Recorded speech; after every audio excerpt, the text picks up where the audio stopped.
तर सर्वप्रथम आंबोली गावातील सर्व शिवभक्तांना त्याचप्रमाणे सर्व शेतकऱ्यांना माझा नमस्कार।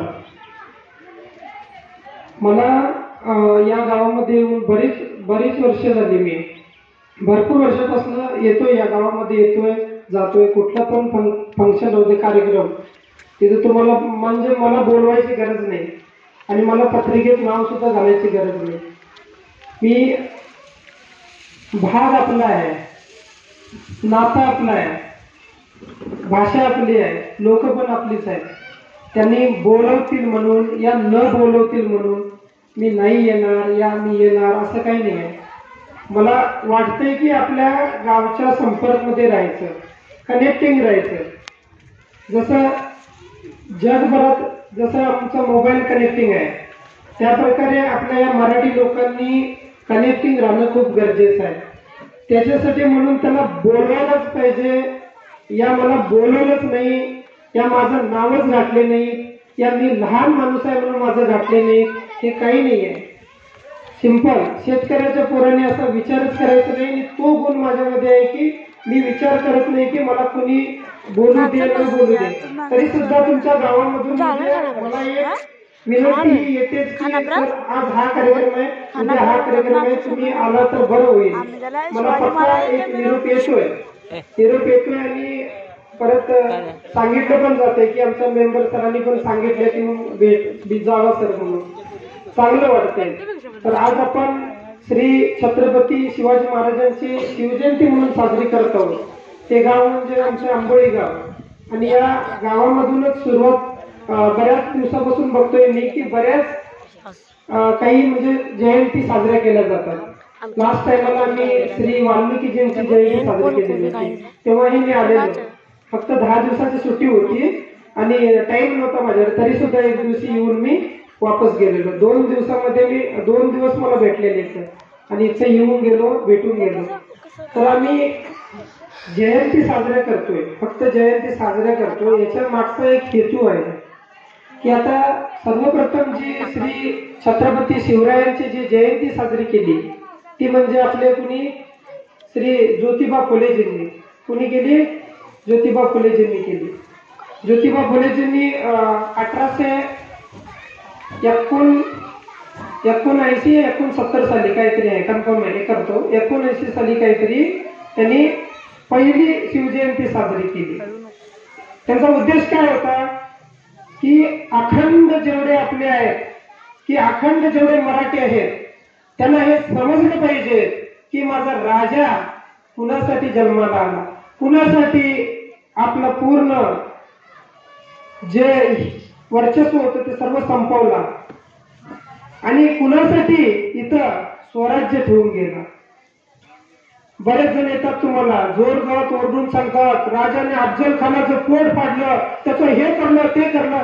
मेन मुद्दा ते नाही आहे आपल्याला, मेन मुद्दा काय आहे, ज्या राजाला घडवलं कुणी, जी घडवलं ती जिजामाता, मा जिजामाता जिने घडवलं, तिने संस्कार काय दिला ते काढायचं आहे आपल्याला। आपल्याला हे नाही की राजाने त्याला मारलं, याला मारलं, तुकडं केला, तो केला, हे केला, हे अजिबात घ्यायचं नाही आपल्याला। आपल्याला काय घ्यायचं आहे की स्वराज्य, स्वराज्य म्हणजे काय आहे की स्वतःच राज्य।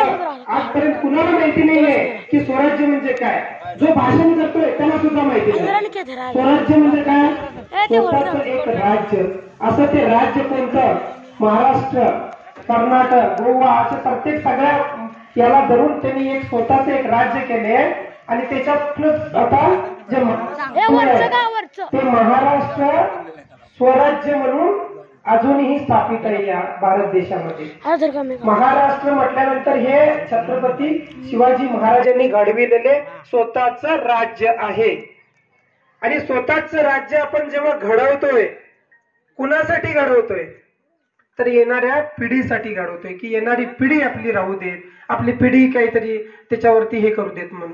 तसंच एक स्वतःच राज्यासारखं स्वतःच माझं गाव म्हणतोय आपण, स्वतःच गाव म्हणतोय ना, तसं हे स्वतःच गाव तुमचं आहे आणि या गावासाठी प्रत्येक हा छत्रपती शिवाजी महाराजांसारखाच पुत्र जन्माला आला तर गाव टिकतंय.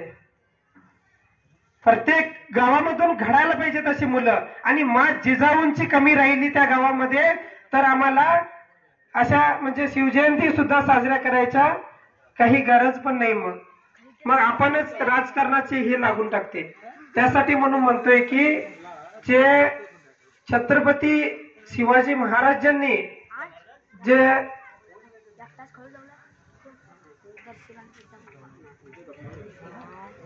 छत्रपती शिवाजी महाराजांनी जे स्वतःच्या राज्यासाठी जे केलेलं आहे, त्यांनी जे आम्हाला जे 7 बारे जे आम्हाला ही गावं सोडून गेली. तुम्हाला एक ईट सोड म्हटल्यावरती होत नाही. एक भिंतीला भिंत टच असेल तर एक नळा घालायला देत नाही तुम्ही लोक. आणि त्यांनी त्या छत्रपती शिवाजी महाराजांनी अख्खं स्वराज्य सोडून गेले. त्यांच्याकडून शिकण्यासारखं दुसरं काहीच नाही आहे की स्वतःसाठी नाही तर दुसऱ्यासाठी. काय गरज होती? त्यांचे वडील सुद्धा एक सेनापती होते. त्यांना काय गरज होती सांगा? दुसऱ्याच्या दरबारामध्ये होते आराम, आपलं सगळं होतं.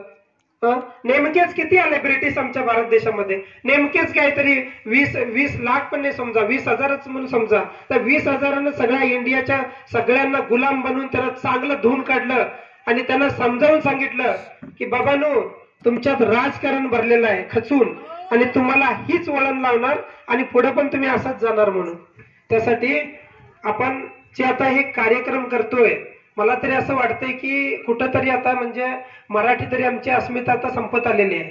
मराठीचं काही शिल्लक असं उरेल असं म्हणून मला माहिती नाही आहे.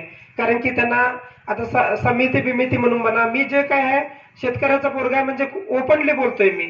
कुणी राग धरायची गरज नाही आहे. ओपनली बोलतोय की मराठी संपत आलेली आहे. आणि हे पण इकडे तिकडे उड्या मारणारे, एक खुर्चीच्या नादामध्ये खानापूर विकणार, ह्याचं काही हे पण नाही आहे.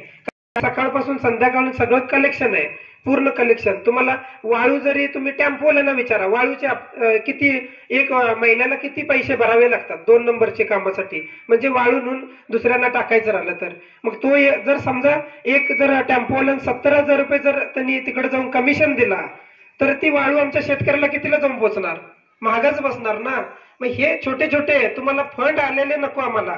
वरून फंड येतात की त्याची गरजच नाहीये.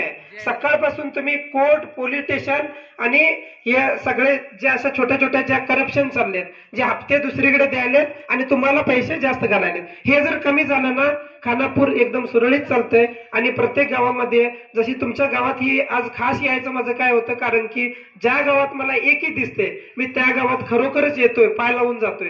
का म्हटलं तर ते आपलं एक स्वतःच्या राज्यातलं एक गाव आहे म्हणून समजतोय मी. कारण की गाव गावासारखंच राहायला पाहिजे.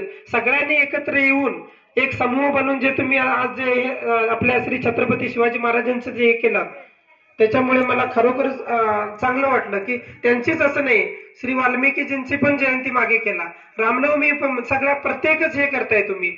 मग ह्याच्यापेक्षा मला दुसरं काही नाही की जिथं बघा तुम्हाला कसं आहे, वाटल्यास हा गोविंद पाटील सुद्धा राजकारणी असला तरी गावाच्या बाहेर ठेवा याला. म्हणजे मला सुद्धा गावाच्या बाहेर ठेवा. गावामध्ये जे तुम्ही काय करताय त्याच्यामध्ये मला सुद्धा तुम्ही हे करू नका. पण काय आहे की एकीने चला, कुठलेही पक्ष भिक्ष करू नका. खुर्च्या वगैरे सगळ्या तिथंच राहून जातील. तुम्ही बाहेरच्या बऱ्याच गावामध्ये बोर्ड लावलेला आहे की गावामध्ये येते वेळी राजकारणाचा विषय सोडून आत घुसावे म्हणून.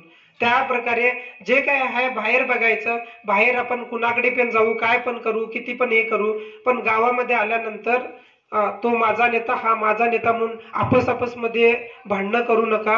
आणि खास तर नेत्यांचं लक्ष कुठं राहते, तुमच्या जमिनींकडनं राहते. आणि भावाभावांमध्ये एखाद्याची जर जमीन 16 एकर 20 एकर असेल तर तो नेता काय करतोय, त्या 2 भावांना पहिल्यांदा फाटाफूट घालतोय आणि नंतर ते कोर्टमध्ये केस घालून नंतर मी मिटवतो म्हणून 4 एकर तुम्हाला आणि 8 एकर तो घेऊन तुमचा सुकडा साफ करून टाकतोय आणि सगळं तुम्ही विकून या विकेला लागल्यासारखं होणार. अगोदरच जमिनी विकलाय, जमिनी सांभाळा. तुम्हाला काही प्रॉब्लेम असेल, माझ्या संघटनेला परत सांगतोय, माझ्या संघटनेमध्ये जे आहेत त्यांना माहिती आहे आम्ही कशा प्रकारे त्यांना मदत करत चाललोय. दिवस रात्र हे फिरायचं, तुमच्यासाठी हे करायचं. मला काही गरज नाही आहे फिरायची वगैरे. मला आर्मीमध्ये 80,000 पगार आहे आणि परत मला पेन्शन पण मला आता 50,000 पेन्शन, 43,000 या 45,000 पेन्शन बसणार. मला काय तुमच्यासाठी फिरून काय फायदा आहे काय? काही फायदा नाही आहे मला. आणि मी सरळ म्हणतोय की मला अजिबात, जो जुडणार असेल माझ्याशी जुडू शकतोय, जो न जुडणार असेल न जुडू शकतोय.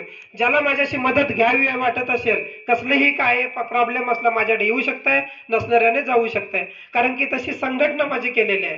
कुणी जरी मला एक शब्द जरी बोलला आमच्या कुठल्या तरी आमच्या शेतकऱ्याला, मी त्यांच्या घरी पण सरळ जातो. या कुठला नेता असू देत, कुठला MP असू दे, कोण पण असू देत, आम्ही सरळ जाऊ शकतोय त्याच्याकडे. कारण की सगळे आमचे नोकर आहेत. आणि हे शेतकऱ्यांनी थोडं जाणीवपूर्वक ठेवा.